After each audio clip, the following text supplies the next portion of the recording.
Vandeham Sri Guru Sri Juta Padakamalam Sri Gurun Vaishnavangscha Sri Rupam Sagrajatam Hagana Raganatam Vitam Tam Sajivam Sadbhutam Sadvadutam Harijana Sahitam Krishna Chaitanya Devam Sri Radha Krishna Padan Sahagana Lalita Sri Vishakam Vitangscha Om Jnana Timirandasya Gyananjana Shalakaya Chakuram Militam Jaina Tasmai Sri Gurave Namaha.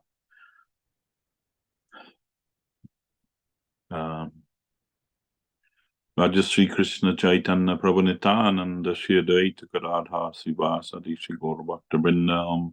Hare Krishna Krishna Krishna Hare Hare Hare Rama Rama Rama Hare Hare. Vanchakalpa Tarubhyascha Kripa Sindhubhyevacha Patitanam Pavanebhyo Vaishnavebhyo Namo Namaha.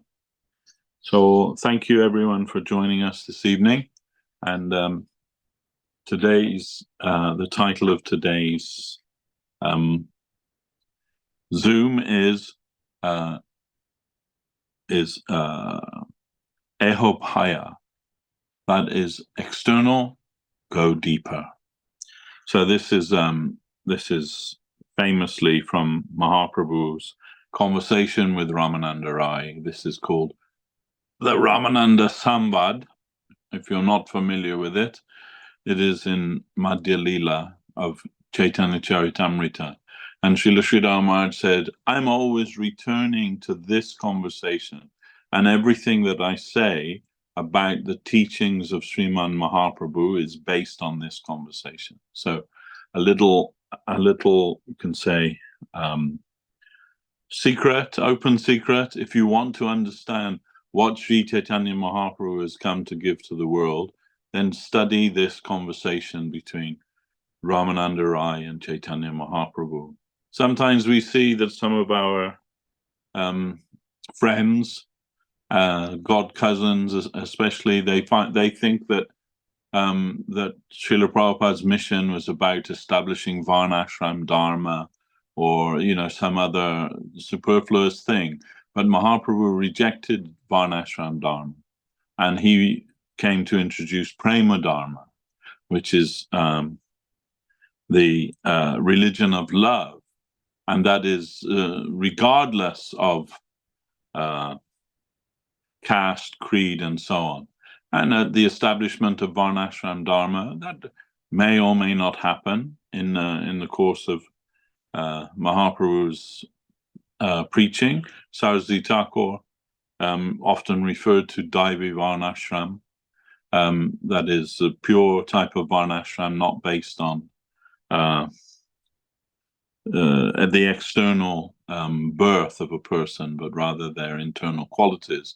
But still, that is secondary to what Sri Chaitanya Dev has come to establish. Therefore, Mahaprabhu, when Ramananda suggested this, Mahaprabhu said, Eho Bhaya, this is external, go deeper. So anyway, this is my recommendation to everyone that wants to understand, especially the teachings of Srila Sridhar Maharaj. The basis of this you will find in this conversation, known as the Ramananda Samvad, in the Madhya Leela of Sri Chaitanya Charitamrita. It is very essential to understand that, like, the quintessence of Mahaprabhu's Siddhanta, and also the revelation of who Mahaprabhu Chaitanya Dev is. So Srila Bhaktisiddhanta Saraswati Thakur, he established in all of his temples this model of worship of Mahaprabhu, Sri Chaitanya, Radha Krishna, Nahiranya. You'll see Mahaprabhu standing next to Radha Govinda. It isn't just emblematic. It is echoing the vision of Ramananda, and when Mahaprabhu revealed to him that he is Radha Govinda combined, and that is considered by the experts in Krishna consciousness, the greatest charges of Krishna consciousness. In the line of Mahaprabhu, they consider this to be the highest revelation of divinity ever given to the world. So not to relegate Chaitanya Dev to just the avatar for the Kali Yuga, but rather the avatari, the combined form of Radha and Govinda in one. That is Mahaprabhu's position, and our preaching and worship and everything revolves around this. So anyway, there are many passages where Srila Sridhar Maharaj speaks about this, where Srila Govinda Maharaj speaks about this. Then and of course, in the translation of Chaitanya Charitamrita by Srila Prabhupada, where he presents this very beautifully. So I have what I'm going to read this evening is a spoken talk of Srila Govinda Maharaj on this very subject. So these are the words of Srila Bhaktisundar Govinda Dev Goswami Maharaj. He says, I was very surprised when I first read the Ramananda Samvad in Sri Chaitanya Charitamrita, when Sriman Mahaprabhu asked Ramananda Rai, what is the goal of life? Ramananda Rai started to answer by first mentioning Karma Mishra Bhakti. Mahaprabhu summarily rejected this answer. Eho Bhaya Age Kaha Ara. Bhaya means external. Here there is no real potency of devotion. Then Ramananda Rai said, Sarva Dharman Parityaja Mamekam Sharanam Raja Aham Tam Sarva Papebhyo Moksha Yishami Mashucha. Mahaprabhu summarily dismissed this verse also, saying, Eho Bhaya Age Kahara. At that time I was surprised. The verse Sarvadharman Prityaja means that someone will leave everything, religion and non-religion, and take shelter exclusively at the lotus feet of Krishna. But Mahaprabhu replies, Eho Bhaya, that is external. How is it possible? We generally consider Sarvadharman Parityaja to be the highest verse in the Gita. But Mahaprabhu says, Eho Bhaya Age Kaha Ara. Everyone must be surprised to hear this. I asked Srila Guru Maharaj, Srila Bhakti Rakak Sridhar Dev Goswami Maharaj, what is this? Why did Mahaprabhu say Eho Bhaya? Srila Guru Maharaj answered, there the mood of surrender is present, but what someone should do after taking shelter at the lotus feet of Krishna is not mentioned in this verse. Everyone should leave everything, all mundane activities, and all other spiritual activities, and take shelter of Krishna. This is correct. But after that, what should they do? That is not mentioned here. So Mahaprabhu rejected this verse.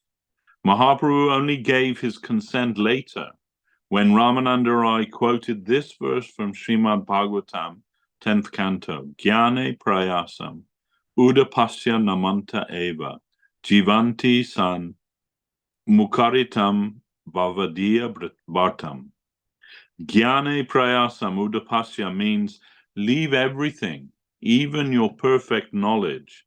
Udapasya means throw your knowledge away, forget everything you know, and start a new life, a life of devotion. How do you do that? With sadhu sangha, the association of the devotees. Namanta eva jivanti. Surrender fully to Krishna and maintain your life with the association of the devotees. And what are their activities? Shravanam, Kirtanam, Vishnu Smaranam, Pada Sevanam. Hearing, chanting, remembering the Lord, serving his feet, and so on. Sanmukaritam means from the sadhu, hear from the sadhus, and practice devotional activities under the guidance of the sadhus. In another verse in Srimad Bhagavat, after the description of the Rasa Lila, it is explained. Shradana Vita Anusrinyad Ata Banayad Jaha. Anusrinujad means Anusraban, humbly listen closely to the sadhus, and after hearing from them, practice under their guidance.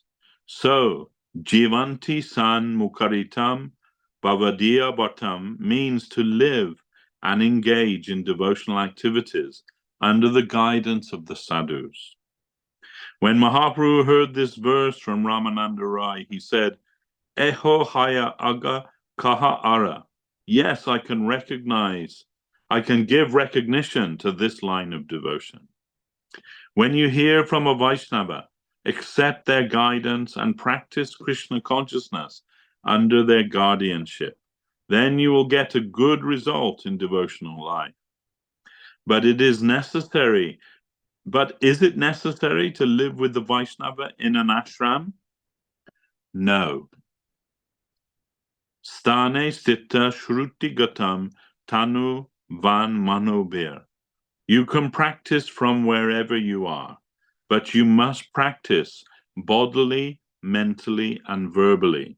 You must glorify Krishna, and you must serve Krishna with all your mental and physical activity under the guidance of the sadhu.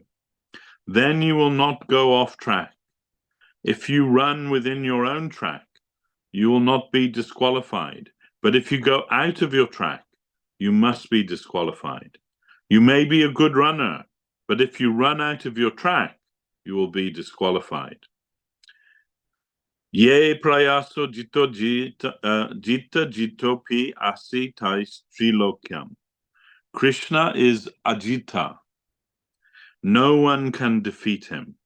But through devotion, a devotee can defeat him. Krishna said in Srimad Bhagavatam, 9th canto, Saddavo ridayam hayam, sadunam ridayam tvaham, madanyata na jananti naham tebyo managapi. The sadhus are my heart, and I am their hearts. They do not know anything without me, and I do not know anything without them. Here there is no law and no rules or regulation. The Lord is saying, the sadhus are my own. They serve me directly. This is the only law. I have heard this verse in Manu Samhita. Vidvat bi sevita shadvir nityam advesha raghibi. Riddayena bhyano gyato yad dharmastam nibodhata. What is the religion, the law for the soul? Vidvadhibi sevita sadhabir. The way the sadhus practice, the way they serve, that is the law. Nityam advesha ragibi. One who has no enviousness, has no anger, who has only the intention to serve Krishna, is a real sadhu.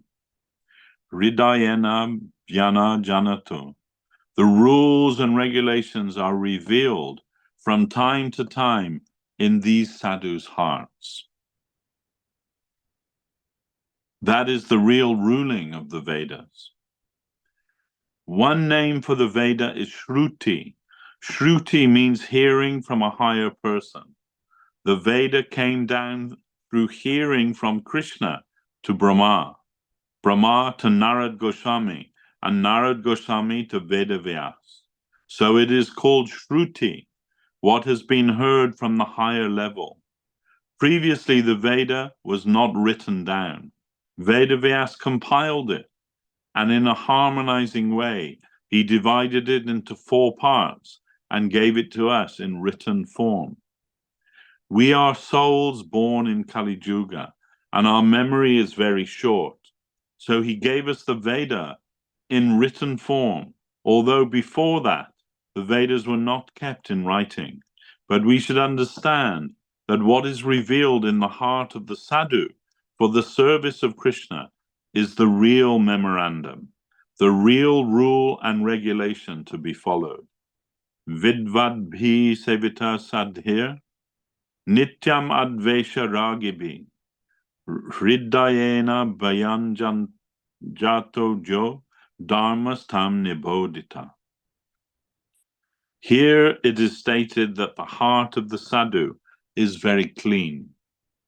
There is no dirtiness or anything bad in their heart. There is an example of this which can lead to some dangerous thinking, but it is still a very nice adjustment. Once Parashara Rishi, the father of Vedavyas, wanted to cross a river. At that time he saw a girl, and lust came into his mind. Not only was he a very old Rishi, but he was very firm in Krishna consciousness.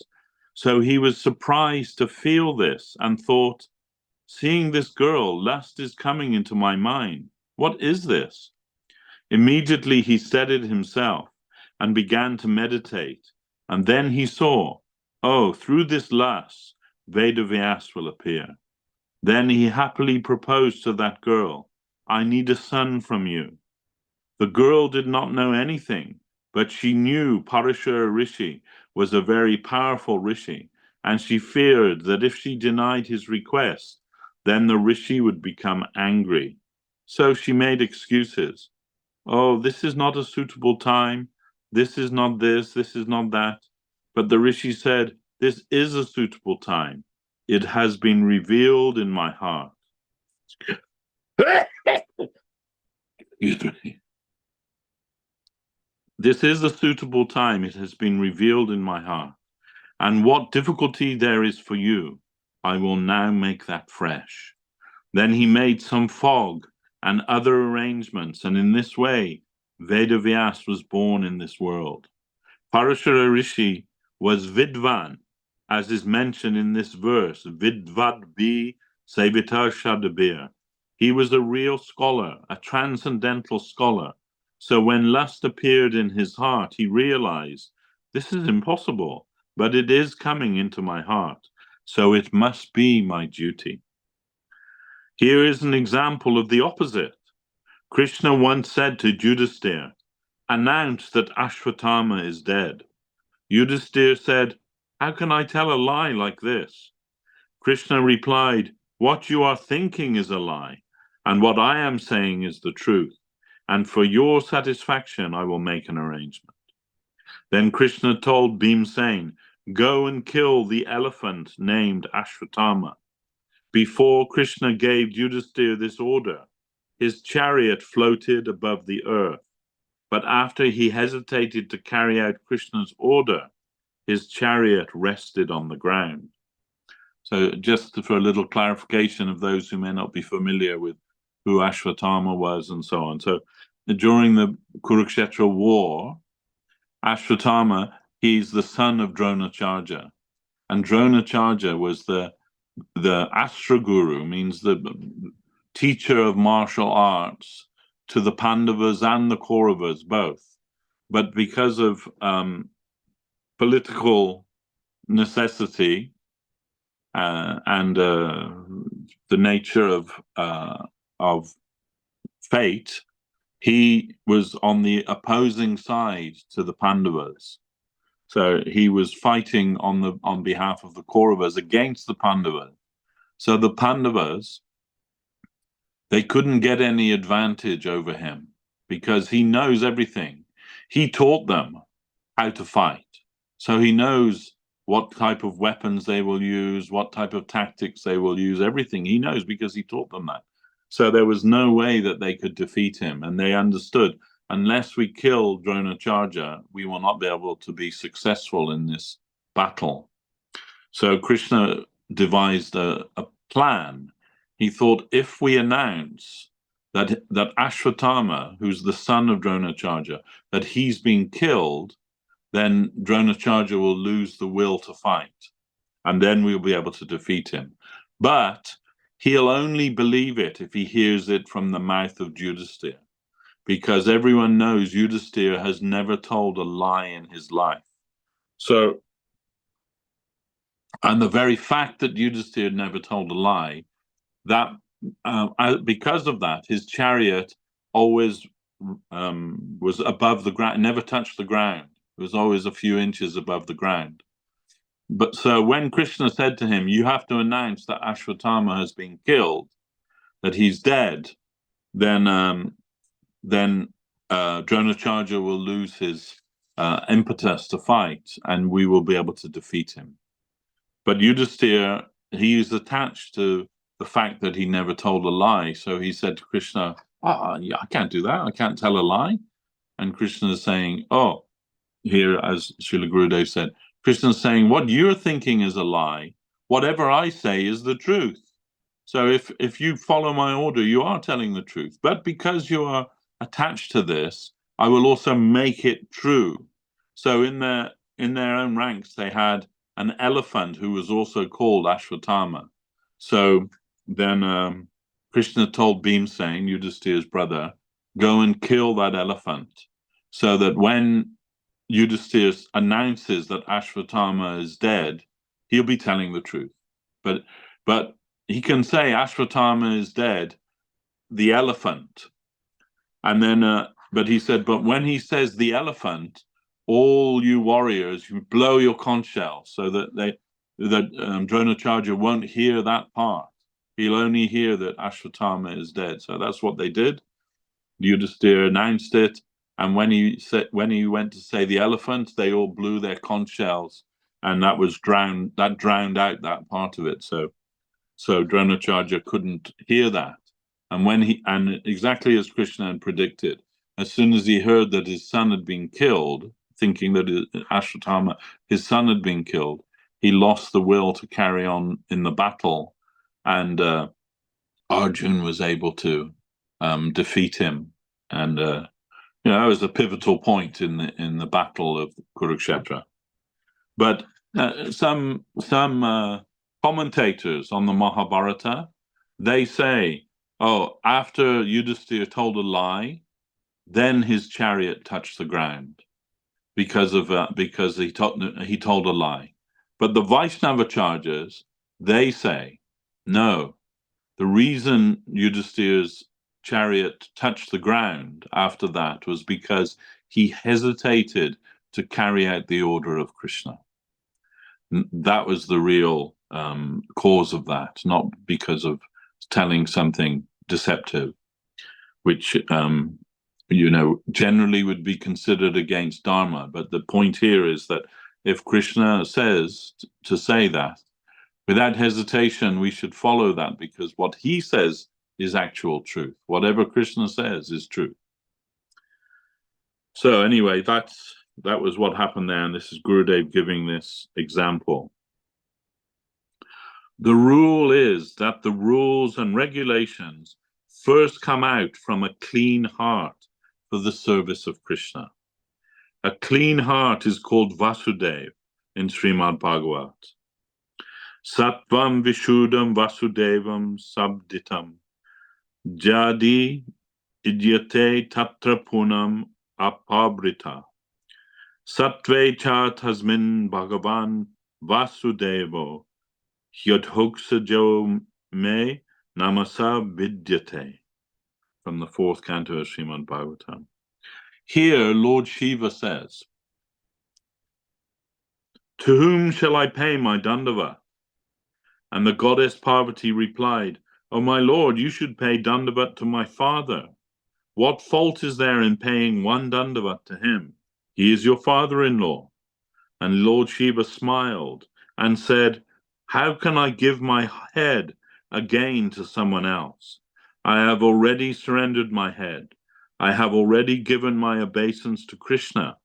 I cannot take my head from the lotus feet of Krishna and put it at another's feet. I have given my Dandavat to Krishna, and that is final. Here, Lord Shiva, ignoring Daksha, is an example of real Dharma being revealed in the heart of the Vaishnava, not only in formal customs or instructions.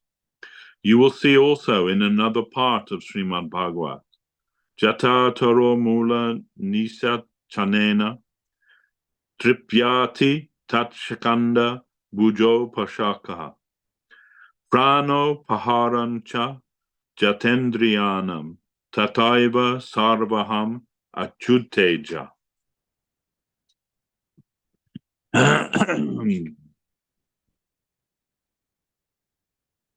When you put water on the root of a tree, the whole tree gets nourishment.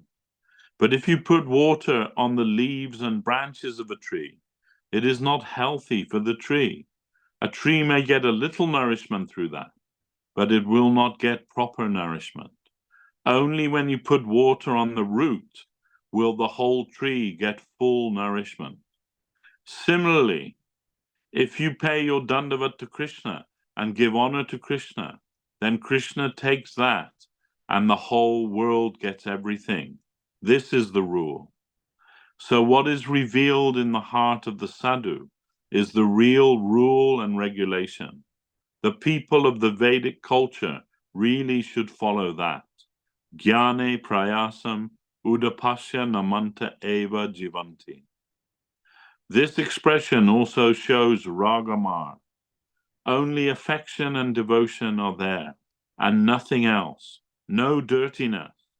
There everything is clean, going in a clean way, through the proper channel. That is ragamar. Srila Rupa Goswami Prabhu has shown us that line by the order of Sriman Mahaprabhu. Krishna Bhakti Rasa Bhavita Moti Kriyantam Jadikutopi Labhyate Tatra Lolyam Api Mulyam Ekalam Janma Koti Sukritena Labhyate. Lolyam, hankering, is the main thing. When honest hankering comes into your heart, that is ragamar. Through that, you'll get everything. There is no possibility to go any other way there. Ragamar is very suitable for the Western world, actually. We are seeing this. We are seeing that the Hare Krishna Mahamantra is being chanted all over the world, and it is on the basis of hankering. Otherwise, people would have no qualification. People are not living according to the Vedic rules, but they can proceed in the line of devotion in Ragamar. This is the mercy of Sri Chaitanya Mahaprabhu and Nityananda Prabhu, and it has come out again in this age through our Guru Maharaj and Srila Swami Maharaj. We are seeing that this has happened already. So there we are. This is from Srila Gurudev speaking about this Ramananda Sambad. And it is very important, actually essentially important for our devotees to understand this. For all devotees actually coming in the line of Chaitanya Dev, to understand this conversation of Mahaprabhu with Ramananda Rai. So that's what I want to say today. I'm not sure who everyone is here. I see some devotees in the West London Mott are there, and Kumkum Didi is here. Maybe Kumkum Didi has something she can add to our conversation today. My dandavat to you, Prabhu, and to all of these devotees. What an honor to have some association. And these words are so inspiring, and especially the way you present, we can catch a little taste of how important it is. And what we're being taught to practice is far above religiosity. It's taking us all the way to the top most important thing to really consider. And in this line, with this instruction, to see how Mahaprabhu is giving this type of instruction, by no surprise are we also feeling that many times we must also go deeper. And in our own little tiny piece of the process going forward. And this always reminds me of when we hear the instruction to not quarrel with the environment, because for one thing, that is very integral to that teaching, which is so beloved to Srila Gurudev, to give honor to everyone, to practice humility and to practice tolerance. And all those things can be completely impossible to understand at first glance. How can we not quarrel with the environment if we believe that we see wrong? And the answer is always to go deeper and to learn about such things that really, it is the teaching of our gurus that we are subordinate to their will. And if we make ourselves their servitors, then we don't have an independent idea about how the environment should be managed. And it's not that we will be horrified if we see some result. We will get, by that attempt to surrender, we will get that internal understanding of the extreme beauty behind it all. And it's not like if we think the answer is 1, 2, or 3. The answer may be, A, B, C, X, Y, who knows? It's for us to learn and try to do our best to be the servitor of our gurus. So the way I can even comprehend not quarreling with the environment is always to try to go deeper. We will see. That's my only contribution, Prabhu. Yeah, beautiful, Didi. Thank you so much. This is very important, also for us to understand how everything is interconnected, and it's not none of that. What we hear from Mahaprabhu, none of that is independent to his order for us to practice humility, tolerance, and giving honor to others. It's all interrelated and all equally important for us, to get the overall picture of what we're attempting to do. Some things are foundational and some things are more advanced, but always we want to go deeper. My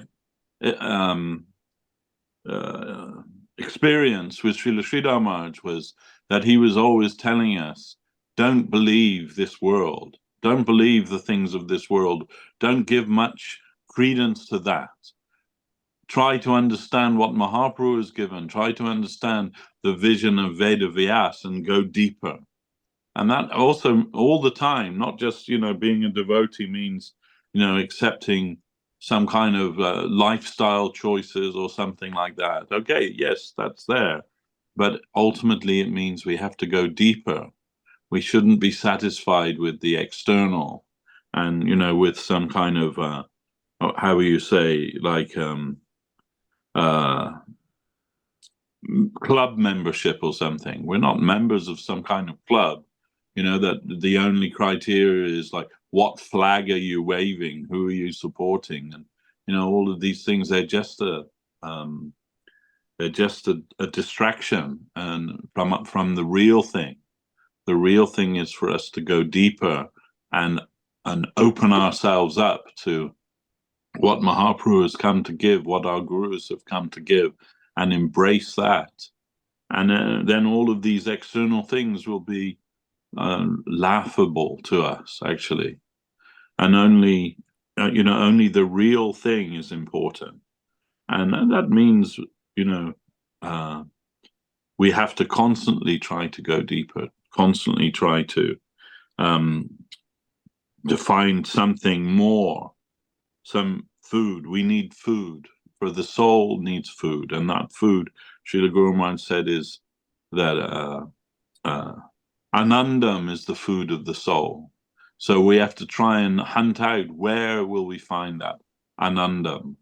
And here we understand that, Krishna says, I'm not, you won't find me in the Vedas, you won't find me, in the talks of the scholars, but you'll find me in the heart of the Vaishnavas, the sadhus. They are my heart, and I am their heart. So this is as Gurudev is telling here, this is the only thing. The real rule and regulation is to serve a sadhu, to hear from a sadhu, and to follow the instructions of the sadhu. Then we are safe. We are safe above everything. So who else can we see here today? Who can I pick on to say something?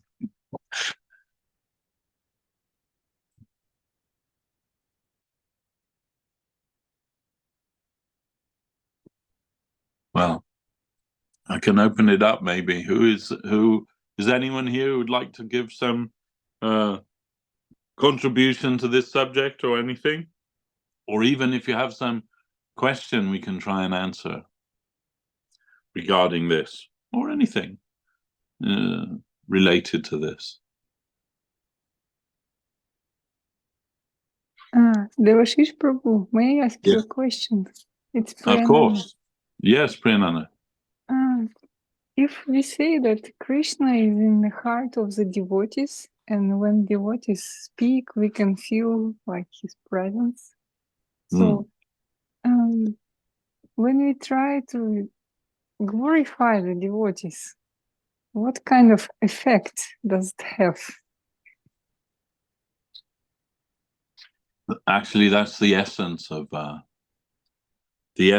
our practice will be to always try to glorify the devotees, but in a real way, not just in a way of flattery. Just some means to dive deep into the bright side of that person. We see Guru Maharaj tell us that when Saraswati Thakur would notice some antagonism between certain devotees, he would ask them that he would organize some meeting together of the Vaishnavas under the Vishva Vaishnav Raj Sabha. This was generally the day after the Gaura Purnima festival. They would have this meeting of the Vishva Vaishnav Raj Sabha and Ishta Goshti. That means some talk about the Ishta Deva Krishna. So during that time, he would, if he had noticed some of his disciples, one or two, maybe some antagonism between them. And we find this everywhere. We don't live in a perfect world. We live in a faulty plane. So then, we're not saying that become a devotee and it means you'll get on with everyone. You won't. There'll always be someone, even if they're a devotee, you may not be able to get along with. This is just human nature. But Saraswati Thakur would try to overcome this by he would notice that antagonism between those devotees, and he would say to the one about the other, he would say something in praise of your friend. And Guru Maharaj said, but he wouldn't accept anything, superficial. So if you say, yeah, he's a very great devotee, he's very surrendered, he's, like all these kind of superficial things. No. He would say, you have to dive deep into the bright side of that person and find their Vaishnavata, their Vaishnava quality, and draw that out. And this is the thing about all Vaishnavas, that there is something, they have some treasure in their heart. They have something valuable there. And that's all Vaishnava. Big Vaishnava, little Vaishnava. Does whatever that means. Srila Gurudev would say that sometimes, a big Vaishnava or little Vaishnava, and who is 100% surrender, who is 5% surrender. What do we know? How can we tell? We don't know. So we give everyone that benefit of the doubt. And if we see some antagonism, we should try and draw out the bright side of those devotees so that then they can appreciate the Vaishnava qualities within each other. So that was something that he would do regularly, not just once, but it became the thing every year after Gaura Purnima, this meeting of the Vishva Vaishnav Raj Sabha, and he would instigate this, that the devotees would say something. And I remember that many of you will also remember our dearly beloved Sripad Siddhanti Maharaj, and who was, Chidananda Prabhu in the time of Srila Prabhupada, and very beloved by everybody. And he passed away after some illness for some time. And in Sokel, they had a big festival to remember him, and all the Vaishnavas spoke about him. And those recordings were sent to Srila Gurudev of of that festival, of all the Vaishnavas, what they said in praise of Siddhanti Maharaj. And I was with Gurudev when he was listening to those recordings, and when he was relishing very much everything they were saying about Siddhanti Maharaj's qualities. But then he turned to us and he said, "This is very wonderful, but my only complaint is, why did they have to wait until he was dead before they could say something? Why they couldn't say something like this while he was living? You know, why can't we say something about the Vaishnava while they're living? This would be better." He made this remark. Of course, naturally, we'll say something after the passing of a great Vaishnava, but we can also give glorification of the Vaishnava at any time, and that's even better, really.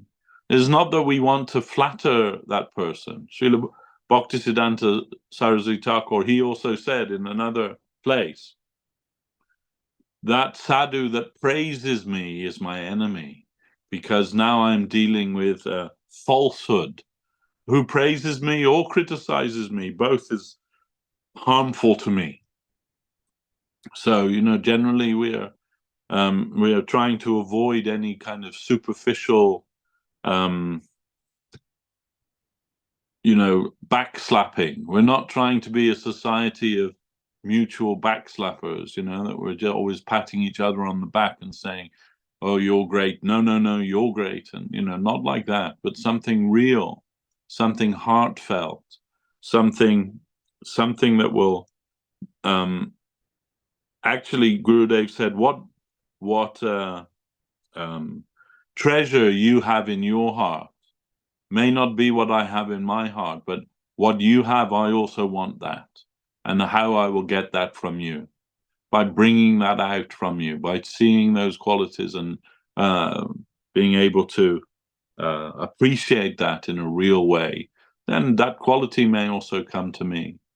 And similarly, conversely, if we find fault with the devotees, that fault will come to us. That is 100% guaranteed. If we look to see the fault of others, and especially of Vaishnavas, then what fault we see in them, that fault will definitely come to us.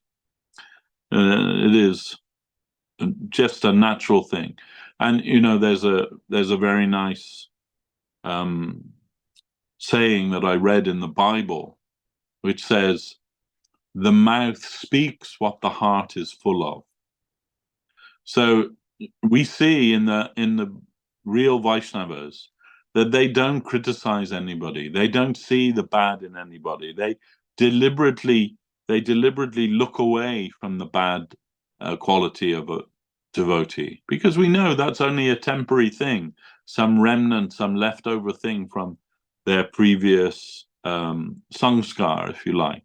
We're none of us perfect, but if we try to avoid seeing those faults and try to concentrate on the quality, Vaishnava qualities that they actually have, then those qualities will come to us. And just as much as if we see fault in them, the poison of that will also come to us. And those very faults that we see, they'll be transferred to us. So it's very important for us to try to look away from the bad side. Of course, sometimes it may be your service to do that. If you're managing a temple, or if you're a spiritual master of devotees, it may be your service to look at their bad qualities, to try to help them eliminate those qualities. But for most of us, we should try and avoid looking in that way. And if we cannot avoid that, then we should discuss that with the higher Vaishnava. "Oh, I saw this happening with this prabhu. What can we do?" But not with any vindictive spirit or any kind of what would you say, mocking kind of attitude. There's one of those things in human nature that we like to see others fail. And by seeing others fail, it makes us feel better about ourselves. But this is against Vaishnavism. And we see this is, I mean, really, it's a part of human nature. Why are there so many, racks and racks of these gossip magazines where they talk about some famous person? They love to, build them up on a platform and then find some dirt to smash them down with them. And people read it, or they love, oh yeah, I knew that about them. I always thought that about them. Yeah, yeah. It kind of makes us feel better about ourselves, but in a dirty way, really. It's a dirty thing to look at the fault of anybody, whoever they may be. So we should try. You see, like I always read the news. I think for me, it's kind of, I feel it's important when I'm engaging with people that I know what's going on in the world. But you see, like sadhus like Madhusudana Maharaj, he never reads the news. He never, like, he purposely avoids reading the news, and he always says, if it's something I need to know, then one of the devotees will tell me. But otherwise, I don't need to read that. It's like filth, And really, it's true. It is. We see, like in the Srila Guru Maharaj, Srila Sridhar Maharaj, he always used to listen to the news. Every day he would listen to the BBC World Service after taking his lunchtime prasadam, and also he would get a newspaper every day. And we heard when he was staying at the mott of Madhusudan Maharaj. This is not our Madhusudan Maharaj, but Bhakti Kamal Madhusudan Maharaj, who is his godbrother. Then when he was staying there, they would have a newspaper delivered every day to the temple there. But when Guru Maharaj is staying there, Madhusudan Maharaj said, order a second newspaper for Sridhar Maharaj. Then one of his Madhusudan Maharaj's disciples complained, oh, why we need a second newspaper? It's, like we can just send this one around and, Sridhar Maharaj can read that one, can't he? Why do we need to get two of the same newspaper? And Madhusudan Maharaj said, oh, you do not understand. When Sridhar Maharaj reads the newspaper, that's the same as us reading Srimad Bhagavatam. Like different strokes for different folks. So, we see that sometimes, like Guru Maharaj, he knew everything about everything. Actually, he was very, knew many things about what was going on in the world. And he knew all sorts of, philosophy and so on. I remember one of the devotees asking him about the use of the I Ching. Maybe you've heard of the I Ching. It's like an oracle from Chinese oracle, where they cast sticks or hexagrams or different way of reading it. And someone asked Guru Maharaj, "Can we use this?" And Guru Maharaj, when he said that, I thought, Guru Maharaj isn't going to know about that, what that is. But Guru Maharaj knew about that. He knew, and he's speaking about Confucius, what Confucius said about it, and like so many things, he knew, like everything. He knew everything. That was Guru Maharaj. He knew it. Whatever was necessary for him to know, he knew.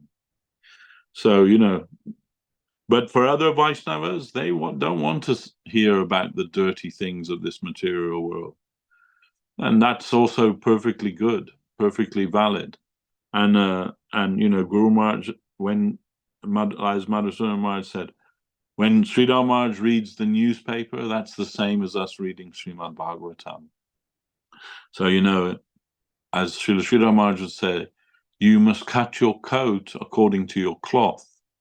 In other words, what you have in your possession, that will determine how much you will interact with the things of this world or avoid the things of this world. It is different for everyone. But the main thing is not just to praise the Vaishnava, not just to glorify the Vaishnava. That's important. But equally as important is to hear from the Vaishnava and then follow what they say. Because that is everything. Again, when Srila Govinda Maharaj, he was in New York, and there was one famous devotee from ISKCON who was, considered in the time of Srila Prabhupada like a pandit, knew many things. And anyway, he came to see Srila Govinda Maharaj over a number of days, and he had many questions to Gurudev relating, to some kind of higher aspects of Krishna consciousness, philosophy of Krishna consciousness. He's asking Gurudev, and Gurudev giving him some answers. So maybe after 3 days, then he asked that devotee, Prabhu, you are satisfied with my answers? And oh, Maharaj, I never heard such answers, wonderful answers. And then Gurudev said, then what will you do with those answers? And that devotee was a little taken back. Oh, what do you mean, Maharaj? And he said, well, if you think my answers are valuable to you, then you should come with me. And then that devotee said, oh, Maharaj, I don't have any money, I can't come. But Gurudev didn't mean necessarily physically come with him.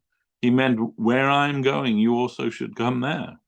And he said, because otherwise, all these questions you've been asking me, you've just been wasting my time and wasting your own time. If what I've told you, if that doesn't change who you are, if that doesn't make you, reevaluate what you know, if you aren't going to act on what I've told you, then waste of time for you, waste of time for me. So, this is the all-important thing. We're not just, about curiosity. Like we want to ask our guru some clever question or something, no. In fact, once when I was with Srila Sridhar Maharaj, just a young lad, and one of our sannyasis at that time, he asked Guru Maharaj, could you explain to me the 10 subject matters of Srimad Bhagavatam? And Srila Sridhar Maharaj's reply to him was, first, you should learn what is an appropriate question to ask your spiritual master. I do not consider that to be an appropriate question for you. And maybe it's an appropriate question for somebody, but he, considering that particular devotee, said, I do not consider that to be an appropriate question. Because for what? Of course I can explain all those things to you, but how will that benefit you where you are now? And that's the important thing, where you are now, and where is it that you want to go? And your question should be in that line. How can I elevate myself from where I am now to a higher position in devotion, and that also for service necessity. And when I came to Guru Maharaj, and I made all these notes, all these questions I wanted to ask Guru Maharaj. And when I came to him, and he said, do you have any question for me? And I said, Maharaj, I had so many questions, but when I sit in front of you, I feel like an idiot. I feel like I'm just a fool. And Guru Maharaj leant back and he said, yes, of course, Prabhu. And that was the answer to that question. Yes, of course, Prabhu. Of course, in front of our spiritual master, we will feel foolish. And I just felt like there's what are the necessity for all of those questions and answers? The real thing is that I have some opportunity here to hear from him and to try to serve him. And that's all we really need, actually. Srila Govinda Maharaj said, when we came to Guru Maharaj, he didn't even give us much time for, reading or anything, only to serve. So, of course, my position a little different, because Gurudev was, Guru Maharaj was training Gurudev for, later to be his successor. Said, but otherwise, for most of us, once we'd come there, it should be after you come to the spiritual master, more or less, your questions are finished. And really, the only question should be, what is it that you want from me? And that was Srila Gurudev used to say about Judamanyu Prabhu, Judamanyu Seva Vikram. He said, he only ever asked me one question, and that was, do you want this? Whatever it might be, do you want this? And if I said yes, he'll do that. If I said no, then he wouldn't do that. And that's really the perfect question from any disciple. Gurudev, do you want this? And not just, like trying to force our idea onto him, but rather to be an instrument and a servant to his idea. Do you want this, Gurudev? And that was Judamanyu Prabhu's glorious nature was, that was all he needed to know. You want it or you don't want it. And if you want it, I'll do it. If not, okay. Anyhow, so anyway, actually our time has really gone by, but I don't know, Priyanana, Didi, if that answer your question, but I hope so. Sorry, I go off on tangents all the time, but I hope it was relevant. Yes, thank you. And it's very sweet tangents, and it's even more than I asked. Hare Krishna. So, does anyone else want to say something before we close for the evening?